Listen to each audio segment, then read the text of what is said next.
తెలుగు భాష అమృతతుల్యమైనటువంటిది. ఎంత గొప్పది అంటే పాలమీగడ కన్న పాయసాన్నము కన్నా తీయనైనది మన తెలుగు భాష.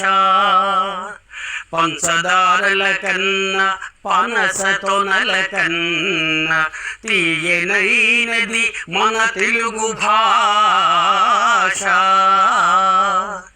జుంటి తేనెల కన్నా జున్ను ముక్కల కన్నా తీయనైనది మన తెలుగు భాష. తీయ మామిడి కన్నా శేష పద్యంలో 4 పాదాలు ఇలా ఎన్ని చెప్తున్నా అయిపోతున్నాయి. అందుకని తీయ మామిడి కన్నా తీపులన్నిటికన్నా తీయనైనది మన తెలుగు భాష.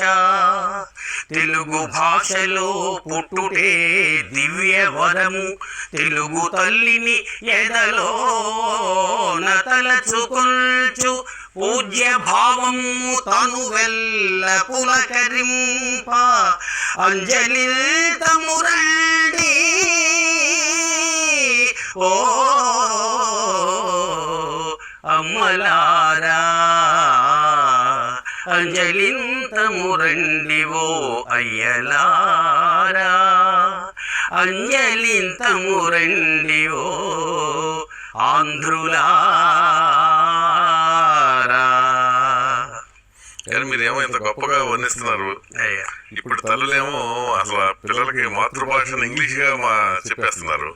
తెలుగు మాతృభాషను కూడా పిల్లలకి పుట్టిన పిల్లలకి తెలియకుండా అంటే వాళ్ళకి మాట రాకముందే వాళ్ళతో ఇంగ్లీష్ లో సంభాషిస్తున్నారు.